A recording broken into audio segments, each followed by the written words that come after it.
안녕하세요. 부버치 김현민 기자입니다. 설 연휴 다들 잘 보내고 계신지 모르겠네요. 한준 기자가 설 연휴 관계로 자리를 비운지라 오늘은 저 혼자 하고 내일은 이제 한준 기자 혼자 영상들을 올릴 예정입니다. 그 설 연휴 프리미어리그 첫 경기로 리버풀과 첼시의 빅매치가 잡혀 있었죠. 상당히 많은 기대를 모았으나 빅매치답지 않게 소문난 잔치에 먹을 것이 없었던 졸전 끝에 0대0 무승부로 막을 내렸습니다. 먼저 양팀 선발 라인업부터 살펴보도록 하겠습니다. 클롭 감독은 주중 울버햄튼하고의 FA컵 재경기 내용이 마음에 들었는지 그때와 거의 비슷한 선발 라인업을 들고 나왔습니다. 단지 울버햄튼전에 휴식을 취했던 에이스 살라와 주전 골키퍼 알리송, 그리고 이제 주전 왼쪽 풀백인 로버트슨이 선발 출전한 거 제외하면요, 전부 다 지난 경기와 동일한 선발 라인업이었습니다. 바체티치 같은 어린 유망주라던가, 그리고 이제 백업 미드필더인 나비 케이타, 그리고 또 다른 유망주인 엘리엇 같은 선수들이 그대로 선발 출전했죠. 센터백 라인도 코나테의 파트너로 마팁이 아닌 고메스가 선발 출전했고요. 오른쪽 풀백도 베테랑인 밀러가 나왔습니다. 반면 첼시 같은 경우는 지난 팰리스하고의 프리미어리그 경기와 비교했을 때 딱 한 자리만 바뀌었습니다. 미드필더인 추쿠에메카 대신에 왼쪽 측면 수비수인 쿠쿠렐라가 선발 출전한 걸 제외하면요, 전부 다 이제 동일한 라인업으로 나온 건데요. 일단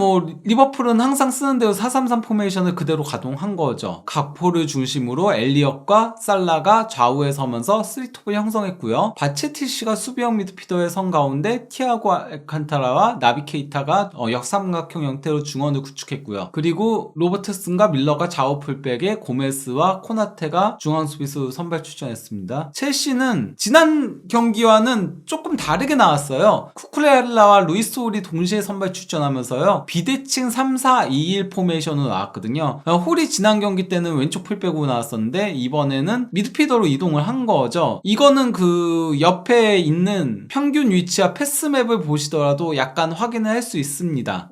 기본적으로 찰로바가 오른쪽 구역을 상당히 많이 수비를 해주긴 했지만은 그래도 3명이 3백을 형성하고 있고, 루이스 홀이 왼쪽에 조금 더 치우쳐져 있긴 하지만 그럼에도 중앙 미드필더처럼 움직였다는 걸 확인할 수 있죠. 카이 하베르츠가 가짜 9번으로 섰고요. 마운트와 갤러거가 2선에서 공격 지원에 나섰고요. 그리고 이제 쿠쿠렐라랑 지에시가 이제 좌우 윙백을 섰고요. 홀과 조르지뉴 더블 볼란테에 티아고 실바를 중심으로 바디아실과 찰로바가 백스리를 형성했습니다. 경기 초반 첼시가 골을 먼저 넣을 수 있는 결정적인 찬스가 있었습니다. 갤러거의 코너킥을 바디아실이 패스를 내줬고요. 이걸 이제 티아고 실바가 슈팅으로 가져갔는데 골대를 맞고 나왔고요. 이 골대 맞고 나온 거를 하베르츠가 리바운드 슈팅으로 골을 넣었으나 VAR 결과 이게 하베르츠의 오프사이드가 불린 거거든요. 왜냐면은 티아고 실바가 슈팅을 했을 때 볼의 위치와 하베르츠의 위치를 봐야 되는데요. 하베르츠 왼발이 볼보다 앞쪽에 있었습니다. 그렇기 때문에 이게 VAR 결과 오프사이드가 선언되면서 골이 취소가 됐죠. 이후에는 약간 좀 지지부진한 경기들이 이어졌어요. 특히 양 팀의 좀 엉망과도 같은 결정력이 눈에 띄었는데요. 먼저 6분경 살라의 컵백을 각포가 슈팅으로 가져갔는데 이게 완전히 진짜 어처구니 없이 홈런성 슈팅이 되어버렸고요. 그 다음에 이제 티아고 실바가 먼 거리에서 넘겨준 롱패스를 하베르츠가 발리 슈팅으로 가져갔는데 이것도 관중석으로 넘어갔습니다. 완전히 골대를 너무 크게 벗어났습니다. 그리고 20분경에 각포가 중거리 슈팅을 시도했는데 이것도 완전히 홈런이 됐고요. 그리고 22분경에 하베르츠 컵백에 이은 마운트의 패스를 루이스 홀이 슈팅으로 가져갔는데 이게 니어포스트 각도가 좁았어가지고 저는 알리송 골키퍼한테 맡길 줄 알았는데 그냥 반대쪽으로 길게 넘어가 버리더라고요. 이 장면에서는 솔직히 말하면 저는 각도가 없었던 루이스 홀한테 패스를 주는 것보다는 마운트가 직접 슈팅을 가져가는 게 더 낫지 않았을까 싶었습니다. 그러니까 이거는 첼시 선수들이 슈팅의 자신감을 상당히 많이 잃어버렸다는 걸 보여주는 대표적인 장면이었다라고 할 수 있겠죠. 그나마 이제 첼시가 32분경에 다시 한번 골을 넣을 수 있는 기회가 있었습니다. 지에시의 프리킥을 바디아실이 헤딩 슈팅으로 가져갔고 이게 알리송 골키퍼가 역동작이 걸렸었거든요. 그러면서 골이 되는 듯 싶었으나 알리송 골키퍼가 몸을 잘 뻗어내면서 이걸 막아냈습니다. 이후 한 35분경부터는 리버풀의 파상 공세가 이루어졌거든요. 하지만은 실수 퍼레이드가 이어지면서 골을 넣는 데엔 실패했죠. 먼저 그 38분경에 살라가 충격적이게도 헛발질을 하면서 득점 기회를 살리지 못했고요. 또 이제 추가 시간 1분경에는 살라가 홈런을 때리면서 그러면서 양팀 다 골을 넣지 못한 채 전반전이 마무리됐습니다. 전반전 기록 자체는 첼시가 주도했습니다. 기대 득점만 보더라도 첼시가 1.05골, 반면에 리버풀은 0.34골밖에 되지 않았었고요. 나머지 지표들은 거의 비슷했지만은 빅찬스가 이제 첼시가 2번이었던 데 반해 리버풀은 단 한 번도 없었죠. 거기다가 박스 안에서의 슈팅도 첼시가 5번, 리버풀은 3번이었습니다. 후반 시작과 동시에 이제 리버풀이 조금 압박 강도를 강하게 가져가면서 공격을 주도했습니다. 일단 그 49분경에 바디아실이 조금 실수를 범하면서 리버풀한테 기회가 나왔었거든요. 하지만은 각포와 케이타의 연속 슈팅을 티아고 실바가 막아내면서 첼시가 실점 위기에서 벗어날 수 있었고요. 그리고 이제 50분경에는 로버트슨의 프리킥을 바체티시가 헤딩 패스로 내줬고, 이거를 이제 각포가 골문 앞에서 헤딩 슈팅을 연결했으나 이게 골대를 훌쩍 넘어가 버렸죠. 윗머리 맞고 그냥 붕 떴었거든요. 흐름이 리버풀 쪽으로 넘어가니까 첼시가 이른 시간에 승부수를 던졌습니다. 첼시가 55분경에 홀을 빼고 1억 유로를 들여서 영입한 신입생 무드릭을 투입을 했죠. 이와 함께 무드릭이 왼쪽 윙포워드로 전진 배치되면서 4-2-3-1로 전환했습니다. 무드릭 교체 투입 효과는 바로 있었습니다. 물론 이건 무드릭이 한 플레이는 아니었지만은 일단 그 60분경에 왼쪽 측면에서의 그 스로인 장면에서 마운트가 이제 그 반대쪽으로 넘겨줬고요. 이를 받은 이제 지에시가 단독 돌파로 4명 정도를 해집고 들어가서는, 특히 그 마지막 장면에서 코나테를 제치고서는 슈팅을 가져갔는데 이게 골대를 넘어갔고요. 그리고 이제 64분경에 확실하게 무드릭의 진가가 드러나기 시작을 했었죠. 쿠쿠렐라의 패스를 받아서 박스 안에서 갤러거와 2대1 패스 플레이를 통해서 볼을 받은 다음에 양발 드리블로 밀러를 제치고서는 슈팅을 가져갔는데 이게 각도가 없는 곳이었다 보니까 역구물을 맞고 나갔습니다. 이후에도 무드릭이 한 번 더 이제 효과적인 돌파를 감행을 했었는데요. 이렇게 이제 밀리는 장면들이 나오니까 리버풀이 63분경에 일단은 나비 케이타를 빼고 누네스를 넣으면서 조금 더 공격을 강화했습니다. 엘리엇 같은 경우는 측면 공격수로 나온 공격형 미드필더에 가까운 선수다 보니까 미드필더 구성도 공격적이 됐고 3톱도 공격수로 3명이 배치됐다라고 할 수 있겠죠. 거기다가 이제 그 72분경에는 밀러가 무드릭을 빠른 속도에 자꾸 이제 제쳐지는 장면들이 나오니까 아놀드를 투입하는 강수를 던졌습니다. 어쨌건 간에 누네스 투입 효과는 확실하게 있었죠. 69분경에 찰로바의 실수에서 조금 혼전 상황이 이루어지면서 볼이 뒤로 흘렀고요. 누네스의 패스를 받은 각포가 유려한 터닝 동작에 이은 슈팅을 가져갔으나 골키퍼 정면으로 향하면서 막혔고요. 그리고 이제 76분경에는 티아고의 롱패스를 받아서는 누네스가 돌파를 감행하다가 박스 안에서 슈팅을 가져갔으나 이 역시 이제 케파 골키퍼에게 막혔습니다. 일단 경기 종료 10분을 남긴 시점에 이제 첼시는 하베르츠와 찰로바 그리고 마운트를 빼고 오바메양과 아스필리쿠에타, 추크웨메카를 넣었고요. 리버풀은 각포와 엘리엇 그리고 바체티시를 빼고 핸더슨과 커티스 존스 그리고 파비뉴를 투입하면서 대거 교체를 단행했습니다. 하지만은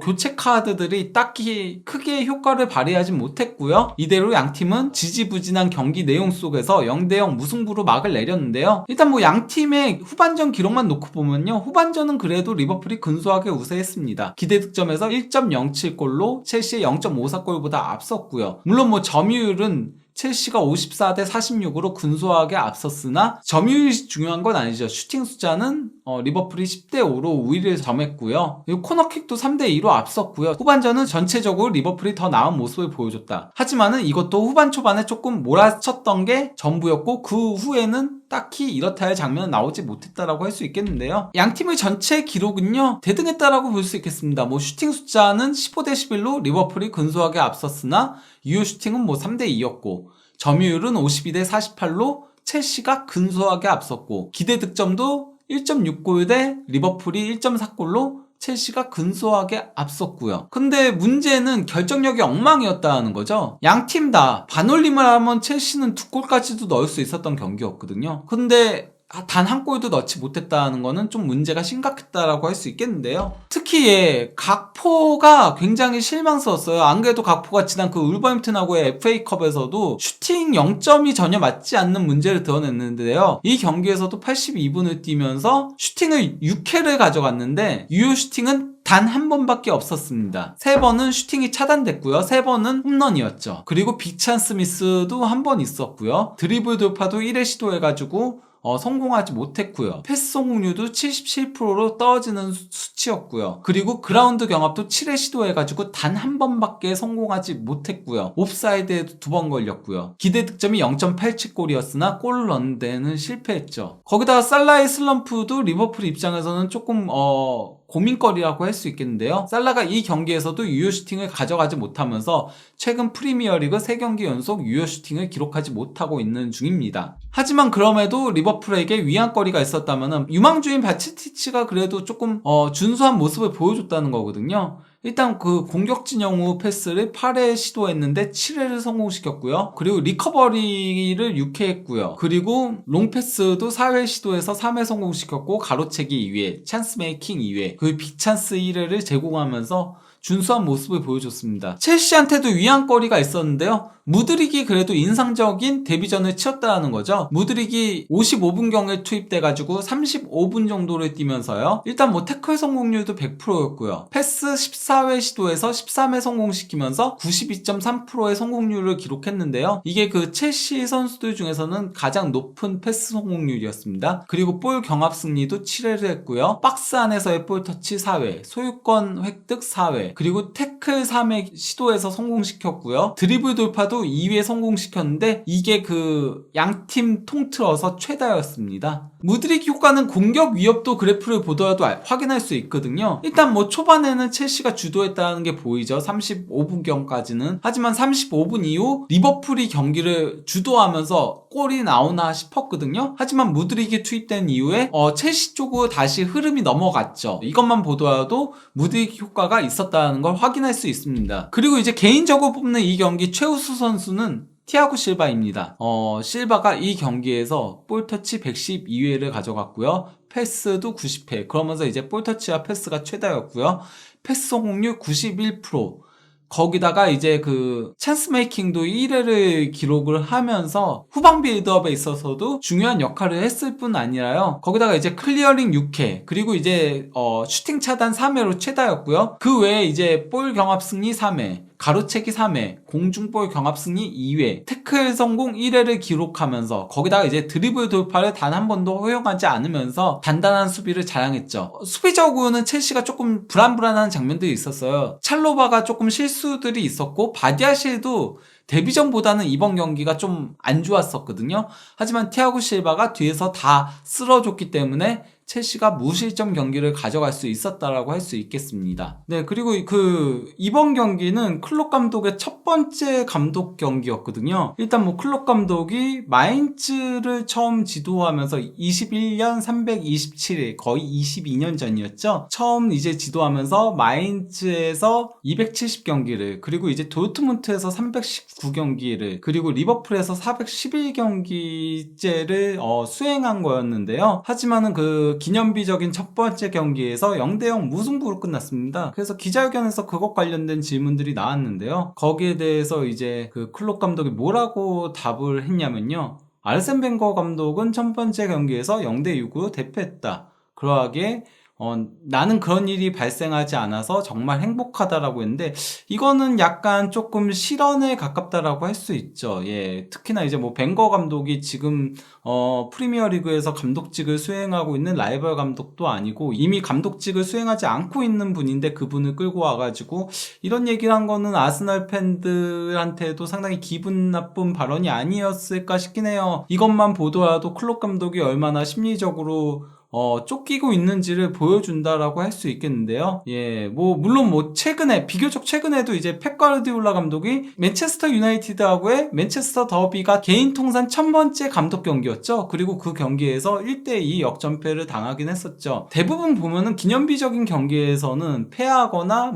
발목을 잡히는 일들이 종종 있더라고요. 하지만은 그래도 지금 감독을 수행하지 않고 있는 분까지 끌고 온 거는 좀 실수였다라고 개인적으로 생각합니다. 어쨌건 간에 양 팀은 지지부진한 경기력 속에서 결국 0대0 무승부에 그치면서 상위권 추격에 실패했습니다. 양팀 모두 승점 29점으로요. 골득실에 이어 리버풀이 8위, 첼시가 10위, 브렌트포드가 그 사이에서 9위에 위치하고 있는데요. 남은 경기 결과에 따라서 4위 뉴캐슬과의 승점 차가 12점까지 벌어질 수 있게 됐습니다. 이대로라면은 챔피언스리그 진출권 진입은 고사하고 유로파리그 진출권 진입도 쉽지 않을 수 있게 된 리버풀과 첼시라고 할 수 있겠습니다. 그럼 다들 새해 복 많이 받으시고요. 다음 영상에서 찾아뵙도록 하겠습니다.